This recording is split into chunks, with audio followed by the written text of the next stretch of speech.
बिस्मिल्लाहिर्रहमानिर्रहीम। अस्सलाम वालेकुम स्टूडेंट्स, कैसे हैं आप सब। यहाँ पे आपके सामने एक्सरसाइज 6.6 ओपन की हुई है मैंने, जो कि चैप्टर नंबर 6 की हमारी एक्सरसाइज है। और इसके बारे में बच्चों के जहन में अक्सर आता है कि हम ये स्किप कर देते हैं क्योंकि ये स्टेटमेंट वाले क्वेश्चन है। और बोर्ड में ज्यादातर ऐसे होता है कि स्टेटमेंट वाले क्वेश्चन स्किप कर दिए जाते हैं, बच्चों को नहीं करवाए जाते। लेकिन मैं कोशिश करूंगी कि मैं आपको वो करवा दूं जिनके पेपर्स में आने के चांसेस थोड़े बहुत। उसमें से कुछ ऐसे क्वेश्चन हैं जैसे 1 से लेकर 4 तक ये आपको कंप्लीट करने चाहिए। इसके बाद कुछ अंदर से हैं जो मैंने स्किप करवाने हैं, तो थ्रू वीडियो में आपको मैं बताती जाती हूँ। आप साथ साथ उनको टिक भी करते जाएं और मार्क भी करते जाएं, ठीक है। तो क्वेश्चन नंबर 1 है, बच्चों को पहले पता होना चाहिए कि ये क्या है। इसके बारे में इंफॉर्मेशन होनी चाहिए जो आपको मिलेगी इंट्रोडक्शन में, ठीक है। फर्स्ट ऑफ ऑल मैं हमेशा बच्चों को इंट्रोडक्शन करवाती हूँ, लेकिन क्योंकि स्टार्टिंग पे वीडियो में जब मैं इंट्रोडक्शन करवाती हूँ तो बच्चे जो है ना वो सोचते हैं शायद ये एक्स्ट्रा काम है, हमें ये नहीं करना चाहिए। लेकिन ऐसा बिल्कुल भी नहीं है। अगर आप वर्ड्स को देखें तो आपको इंट्रोडक्शन में पहले वो वर्ड बताए जाते हैं, समझाए जाते हैं, देन आपको एक्सरसाइज पे लेके जाया जाता है।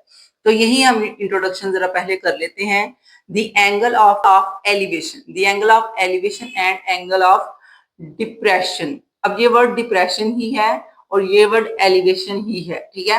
कुछ वो लोग सोचते हैं शायद ये वर्ड गलत लिखे हैं, ये डिप्रेशन नहीं होगा, लेकिन ये वर्ड ऐसे ही है और इसको आपने ऐसे ही पढ़ना है, ठीक है।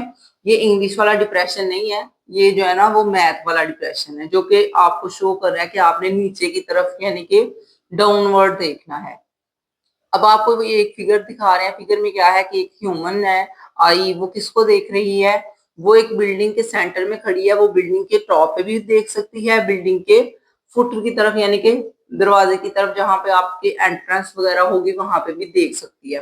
अब अगर आप एंगल बना लेते हैं अपना ऊपर का, यानी कि आप बिल्डिंग के टॉप पे देखते हैं तो वो होता है एंगल ऑफ एलिवेशन। अगर आप डाउन देखते हैं तो होता है एंगल ऑफ डिप्रेशन। ये दो वर्ड हो गए, ठीक है। अगर एंगल ऑफ एलिवेशन का मतलब क्या होगा, ऊपर टॉप बिल्डिंग पे देखना। देन आपका जो एंगल बनेगा आपकी आई का और टॉप बिल्डिंग का, उस एंगल को हम कहते हैं एंगल ऑफ एलिवेशन। अगर आपकी आई जो है वो डाउनवर्ड देख रही है यानी कि फुट की तरफ जहां पे एंट्रेंस वगैरह होगी तो वो होगा एंगल ऑफ डिप्रेशन, ठीक है। ये दो एंगल्स हैं जो कि आई के लेवल के लिहाज से उन्होंने मेजर किए हैं, वही यहाँ पे डेफिनेशन भी लिखी हुई है। The angle between the horizontal line, ये जो हॉरिजेंटल लाइन है एडी, जो आपकी आंख के बिल्कुल सीध में बनती है, and the line of from eye A, यानी कि जो आपकी आंख बना रही है A, to the top of building B तक, that is called angle of elevation. यानी कि ए डी और ए बी, इनका जो रिलेशन है, इनका जो एंगल बनता है उसे हम बोलेंगे ये एंगल ऑफ एलिवेशन है। उसी तरह नीचे वाले पैराग्राफ में आपको नजर आ रहा है the angle between the horizontal line AD. Again उन्होंने कहा है कि हॉरिजेंटल लाइन एडी जो कि आपका आई का लेवल है, उससे आपने जो है ना वो उसको मेजर करना है, line from the eye A to the bottom of building C, A से लेके सी तक। यानी कि जो ये वाली बनेगी ना ए डी और सी, ये वाली जो ट्राइंगल है या जो एंगल है इसको हम कहेंगे एंगल ऑफ डिप्रेशन। तो ये दो डेफिनेशन है, दोनों डेफिनेशन भी पूछी जा सकती थी और वैसे भी मैंने आपको बता दिया है कि एंगल ऑफ एलिवेशन क्या है और एंगल ऑफ डिप्रेशन क्या है, ठीक है। इसी तरह अब ये जो हमारा पहला क्वेश्चन है उसमें उसने बोला है द एंगल ऑफ एलिवेशन, जो हमारा ऊंचा ऊपर की तरफ देखने का एंगल था, टॉप ऑफ द फ्लैग, यानी कि एक फ्लैग है जिसके टॉप पे जो है ना वो आप देख रहे हैं, post from a point on the ground level, यानी कि बिल्कुल आप जमीन के लेवल पे आपकी आई है, यानी कि हो सकता है कि आप लेट के देख रहे हैं। और देन जो है ना वो आपने टॉप पे देखा है और जो आपने डिस्टेंस रखा है 40 meter away from the flag, आप फ्लैग से 40 मीटर दूर हैं। एंड पोस्ट इज 60 डिग्री, और जो आपका एंगल है वो कितना है 60 degree. Find the height of the post, यानी कि अब आपने फाइंड करना है कि कितनी ऊंचाई पे जो है ना वो फ्लैग लगा हुआ था, उसको हम बोलेंगे कि वो चीज हमने फाइंड आउट करनी है। अब इस क्वेश्चन को मैं आपको हल करके बताती हूँ, फिर समझाती हूँ कैसे हल होगा। तो ये है हमारे पास एक्सरसाइज 6.6, जिसका पहला क्वेश्चन है। डायग्राम मैंने ऐसे ड्रॉ किया है कि ये आपकी आई है और ये वो झंडा था, फ्लैग था जिसको आप देख रहे हैं ऊपर की सिमत को फेस अपना करके, और ये जो एंगल है ये एंगल बन रहा है एंगल ऑफ एलिवेशन, ठीक है। और वो 60 डिग्री का था, वो भी मैंने बना दिया है। इसके बाद उसने बताया था कि आपने हाइट फाइंड करनी है और हाइट को हम यहाँ पे एक्स का नाम दे देंगे, ठीक है। और ये वाला जो है ना वो आपने हाइपोटेनस, ये उसने आपको गिवन नहीं दिया, सिर्फ आपको उसने दी है एक चीज बेस, जो कि उसने डिस्टेंस बताया था, वो बेस हो जाएगी और एंगल, दो चीजें गिवन है और एक चीज आपने ये वाली फाइंड करनी है, इसको उसने नहीं पूछा इसलिए हमने इसको फाइंड भी नहीं करना, सिर्फ हमने ये परपेंडिकुलर फाइंड आउट करना है। तो हम यहाँ पे गिवन डेटा लिखेंगे, उसने हमें जो है वो मेजरमेंट दी है ए बी की एंड उसने एंगल दिया, दोनों चीजें गिवन थी। हमने फाइंड क्या करना है, हमने परपेंडिकुलर को फाइंड आउट करना है। परपेंडिकुलर का नाम क्या हो जाएगा, वो बीसी हो जाएगा, मेजरमेंट बीसी। एंड देन आपने क्या करना है, आपने tan का फॉर्मूला अप्लाई करना है, क्योंकि आपने सोचना है कि हम क्या क्या चीज यूज कर सकते थे। बेस और परपेंडिकुलर का रिलेशन tan के जरिए फाइंड आउट होता है, तो हम tan थीटा लिखेंगे, परपेंडिकुलर ओवर बेस, परपेंडिकुलर हमने फाइंड करना है और बेस की वैल्यू हमारे पास हो जाएगी 40। तो ये देखिए मैंने वैल्यू पुट की है। इसके बाद साइन 60 को आप कैलकुलेट करें तो स्क्वायर रूट 3 निकलेगा। और इसके अलावा आप इसको अगर टेबल से भी याद कर लेंगे तो बहुत अच्छी बात है। उसके बाद x ओवर 40 है, 40 को आप दूसरी साइड भी जाकर मल्टीप्लाई करेंगे, देन आपका आंसर आ जाएगा 69.28 मीटर्स, जो कि x की वैल्यू निकल आई है, जो कि है हमारे पास परपेंडिकुलर या हाइट कह सकते हैं हम किसी फ्लैग की, जमीन से जो है ना वो फ्लैग की हाइट जो है वो कितनी है, वो है 69.28 meters. Same as it is question number 2 है, उसने बोला है एन आइसोसेलेस ट्राइंगल। अब यहाँ पे वर्ड जो है आइसोसेलेस, ये भी बच्चों को कंफ्यूज करता है कि ये कौन सी ट्राइंगल होती है। तो बेटा ट्राइंगल की टोटल 6 टाइप्स होती हैं, 3 उसकी साइड के लिहाज से होती हैं और 3 उसकी एंगल के लिहाज से होती है, यानी कि टोटल 6 होती हैं। अब अगर आप साइड की बात करो तो साइड के लिहाज से जो 3 नाम है वो 3 नाम आपको बता देती है। एक होता है इक्विलेटरल, एक होता है आइसोसेलेस और एक होता है स्केलन ट्राइंगल। 3 नाम हो गए इसके साइड के लिहाज से, यानी कि तीनों साइड्स जो होती है ना, ये देखिए मैं आपको दिखाती हूँ, ये 3 साइड्स बनती है ट्राइंगल की। इन 3 साइड्स के लिहाज से जो हमारा नाम होगा ना वो 3 है, इक्विलेटरल यानी कि जिसमें तीनों साइड बराबर हों, उसके बाद आ जाता है आइसोसेलेस जिसमें 2 बराबर हों, और एक होता है स्केलन जिसमें कोई भी बराबर ना हो। ठीक है, ये 3 नाम हो गए। इसके अलावा एंगल के लिहाज से भी 3 नाम होते हैं, जो कि अभी आपको रिक्वायर नहीं है इसलिए मैं आपको नहीं बता रही। फिलहाल आप ये समझ लें कि ये जो आइसोसेलेस ट्राइंगल, इसका मतलब है कि ट्राइंगल ऐसी होनी चाहिए जिसकी 2 साइड्स बराबर हों। तो ये देखें यहाँ पे 2 साइड्स बराबर है हमारी, उसने यहाँ पे बता भी दिया, इन दोनों पे लाइन लगा के ये 2 साइड्स हमारी ट्राइंगल की बराबर हैं, जो कि नीचे उसने 10 हमें बेस दी थी, हमने हाफ हाफ कर दिया क्योंकि हमें पता है ये बराबर है। इस वजह से हमने दोनों को हाफ हाफ करके लिख दिया कि 5 इसकी है और 5 इसकी है। ठीक है, इसके बाद आगे रीड करते हैं, has a vertical angle of 120, और वर्टिकल एंगल इसका 120 है, जो कि यहाँ पे हमारा लिखा जाएगा। एंड दी बेस 10 सेंटीमीटर, जो कि मैंने आपको बता दिया है कि हमने बेस को हाफ कर दिया है 5 में। Find the length of its altitude, तो हमने जो है ना ये इसकी लेंथ फाइंड आउट करनी है, कितनी ये लंबी ट्राइंगल होगी। ओके, ये लेंथ हमने यहाँ पे मेजर करनी है। तो सबसे पहले हम गिवन डेटा राइट करेंगे, जो कि सिर्फ उसने एंगल हमें दिया था। ठीक है, इसके अलावा उसने जो है ना हमें ये बेस दी है और कुछ नहीं दिया। ठीक है, एंड आइसोसेलेस ट्राइंगल में मैंने यहाँ लिख दिया कि ट्राइंगल की 2 साइड इक्वल होनी चाहिए और 2 ही एंगल इक्वल होते हैं इसके। ठीक है, तो ये जो एंगल 120 दिया है ना, इसका मतलब है कि ये एंगल हाफ हाफ होगा दोनों का। ठीक है, अब देख लेते हैं। अभी उसने बोला है कि अगर आप आइसोसेलेस ट्राइंगल लेते हैं ना, तो इसमें आपकी 2 या 3 साइड जितनी भी हैं इन सबको प्लस करके 180 आंसर के बराबर आनी चाहिए, ये हमें गिवन होता है। ठीक है, तो हम लिखेंगे मेजरमेंट एंगल ए बी और सी, तीनों एंगल्स को जमा करो तो हमारा जो आंसर है वो 180 आना चाहिए। तो जो 2 है ना ए और बी, इनको हम खुद से नाम दे देते हैं एक्स का। इसका मतलब है ये वाला जो एंगल है और ये वाला, इन दोनों को हम खुद से नाम दे देंगे एक्स का, और 120 जो है वो ऑलरेडी हमें पता है, इसलिए हम लिखेंगे कि ये दोनों एक्स हैं और 120 हमने सी की जगह पे लिख देना है इक्वल टू 180। इसकी वजह से हमें जो है ये दोनों एंगल्स भी पता चल जाएंगे। एक्स प्लस एक्स करेंगे तो 2x हो जाएगा, 120 इधर आके माइनस हुआ है, 80 में से 120 माइनस करेंगे तो 60, और ये जो 2 मल्टीप्लाई हो रहा था इधर आके डिवाइड होगा। एंड देन आपने कटिंग करनी है, कटिंग आप सबको ही आती है, अभी तक तो आ ही चुकी होगी, तो ये 30 आ जाएगा। तो इसका मतलब है कि हमारे पास जो दोनों एंगल है ना ये 30-30 के होंगे, क्योंकि आपको पता है ये दोनों साइड्स बराबर है तो इसके एंगल्स भी बराबर होंगे। मैंने लिखा है ना 2 एंगल्स आर इक्वल, यानी कि साइड भी दोनों बराबर होनी है और एंगल भी दोनों के बराबर होने हैं। तो इन दोनों की वैल्यू आ जाएगी 30-30 और इस अकेले की वैल्यू हो जाएगी 120। एंड देन आप इन तीनों को प्लस करो तो फिर से 180 ही बनता है। इसके बाद देखा जाए तो हमने फाइंड आउट करना था उसकी लेंथ को। तो लेंथ फाइंड आउट करने के लिए हम tan थीटा का फॉर्मूला अप्लाई करते हैं। tan 30 is equal to perpendicular over base लगेगा। 30 हमने अभी फाइंड आउट कर ली है दोनों की वैल्यूज, इसलिए हमने 30 अप्लाई किया है।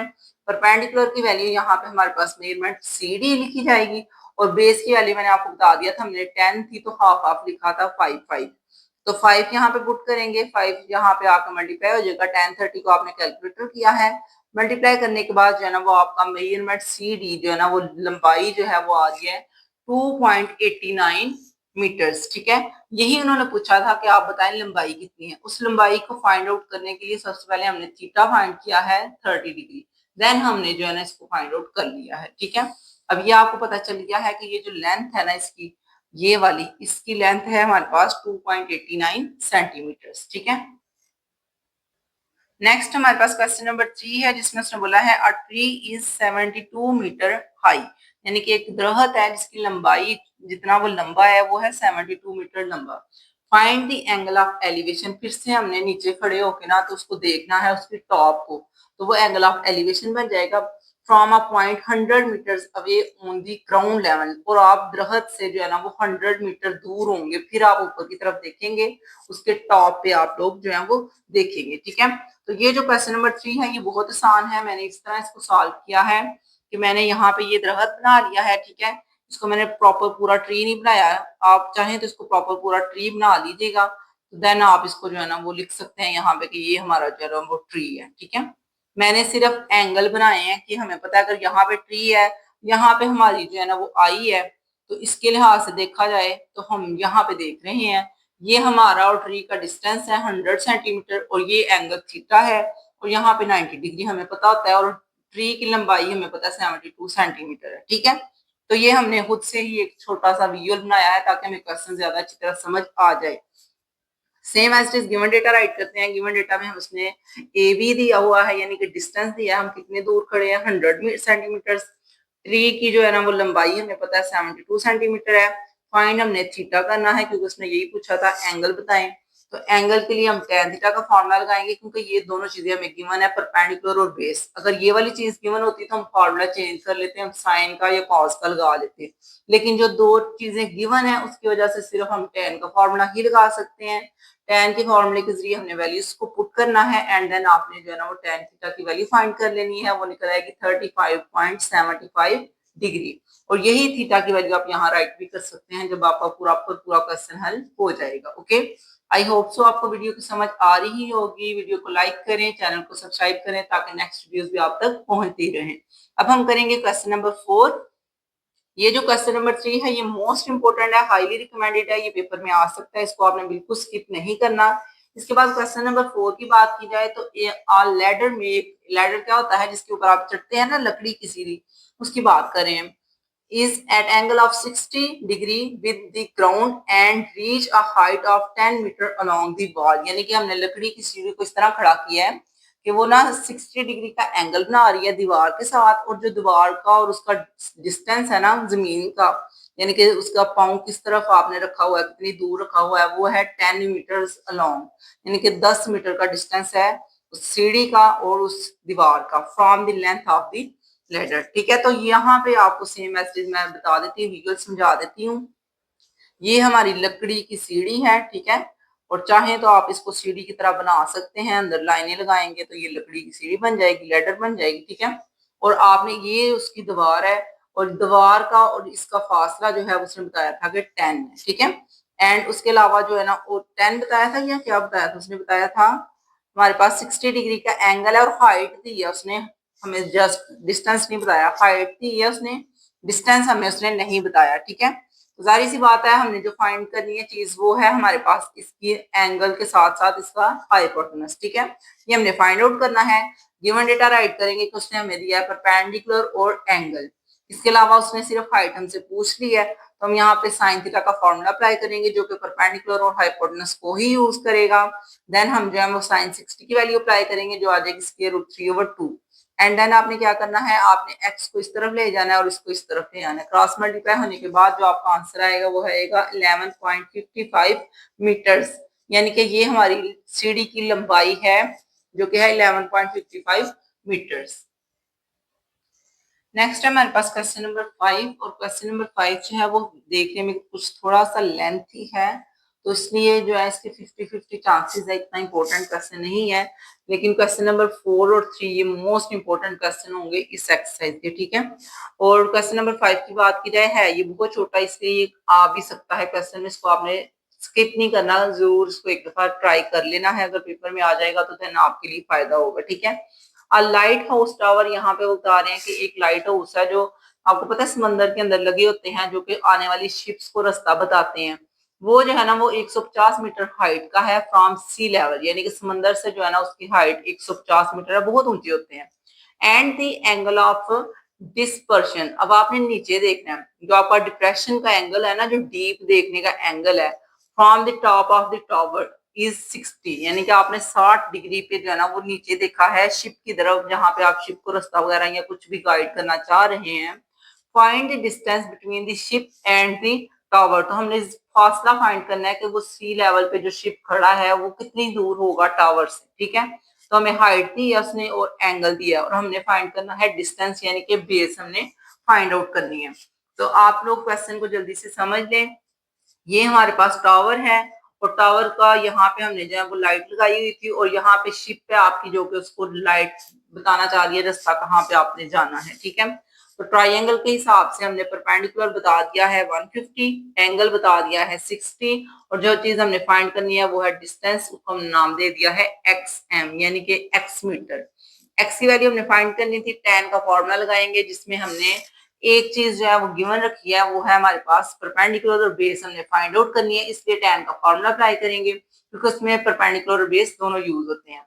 देन आपने क्या करना है, tan 60 की वैल्यू फाइंड आउट कर लेनी है, वो वैल्यू आती है √3, और जब इनको डिवाइड करेंगे तो आंसर आएगा 86.60 मीटर। तो जारी बात है कि शिप में और आपके जो है ना वो लाइट टावर में डिस्टेंस जो है वो 86.60 मीटर होगा, ओके।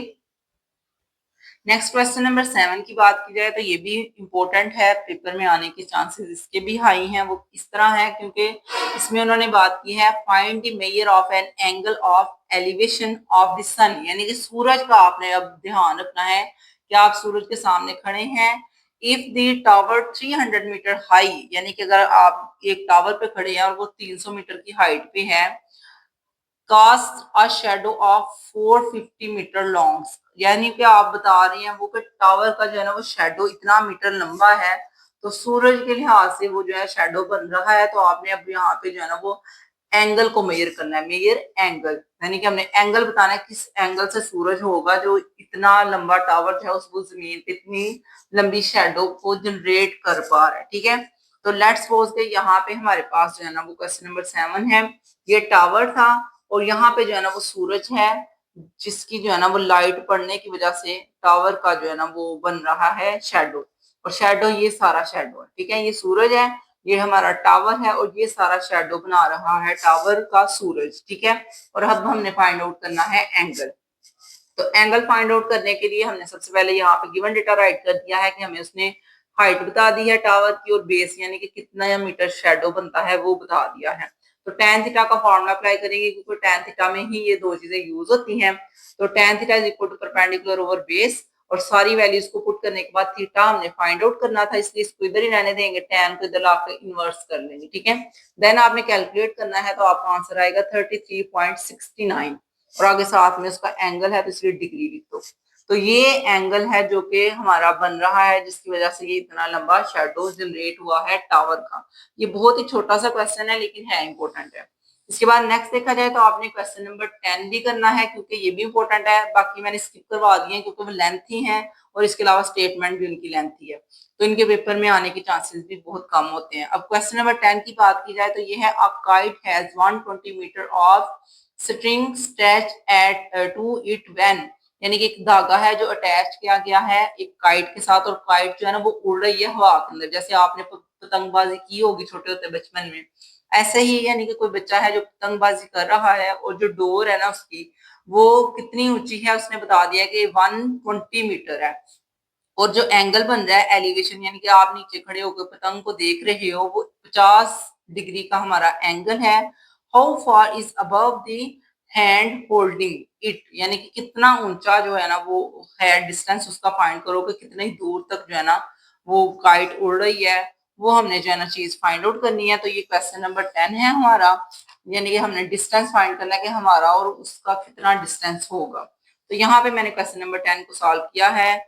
ये हमारे पास काइट है और ये आप खड़े हैं, ठीक है, और ये चीज आपने फाइंड करनी है। ओके, तो ये जो उसने बता दिया था कि डोरी जो है वो 120 मीटर की लंबी है और ये एंगल जो है वो 50 का बनना है, और आपने जो है ना वो हाइट फाइंड करनी है या कितना डिस्टेंस हो गया वो आपने फाइंड आउट करना है।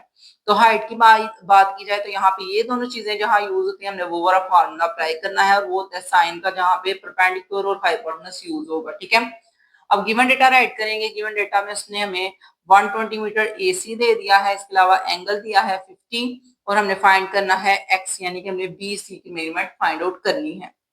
साइन का फॉर्मूला अप्लाई करेंगे क्योंकि ये दोनों चीजें यूज हो रही हैं। वैल्यूज को पुट कर लेंगे, एक्स हमने फाइंड आउट करना था तो इसको दूसरी साइड पे ले जाएंगे, ये दोनों हमारी अमाउंट्स हैं वो मल्टीप्लाई हो जाएंगी। मल्टीप्लाई हम कैलकुलेटर से करेंगे तो हमारा आंसर आएगा 91.93, और ये हमारे पास जो है ना वो मीटर्स में हमारी लेंथ बता रहे हैं कितनी ऊंचा जो है ना वो काइट उड़ रही थी। So the kite is 91.93 meter above the hand holding the spring, यानी कि हमने जिस धागे को पकड़ा था उससे जो है ना उसकी लंबाई या हाइट जो है वो 91.93 बनती है। ठीक है, तो ये तमाम क्वेश्चन जो मैंने अभी आपको करवाए हैं जल्दी जल्दी से, ताकि आप इनको कर लें, समझ लें, और जो है ना इसकी प्रैक्टिस करें ताकि आपकी तैयारी अच्छी हो। बोर्ड के पेपर्स में आप लोगों को एक और मैंने न्यूज भी बतानी थी, वो न्यूज ये है कि आपका सिलेबस भी शॉर्ट हो रहा है, क्योंकि ये जो काफी ज्यादा सोशल मीडिया के ये जो मैसेजेस थे और लोगों का कहना था कि सिलेबस कम किया जाए, तो उस पे जो है ना राना सिकंदरियात ने बहुत ही एक अच्छा नोटिफिकेशन जारी किया है कि वो इस पे कोशिश कर रहा है। उसने काफी ज्यादा उस्तादा को इस पे लगा दिया है कि सिलेबस कम किया जाए और 9th क्लास का सिलेबस इंशाल्लाह इंशाल्लाह शॉर्ट हो जाएगा। तो ये आपके लिए गुड न्यूज है। अब ये कब तक होगा ये अभी आइडिया नहीं है, लेकिन इंशाल्लाह शॉर्ट हो जाएगा। ठीक है, जैसे ही शॉर्ट होता है तो आपको इस चैनल पे सबसे पहले बता दिया जाएगा। वीडियो को लाइक किया करें, चैनल को सब्सक्राइब किया करें ताकि हर न्यू अपडेट आप तक पहुंचती रहे। अल्लाह हाफिज।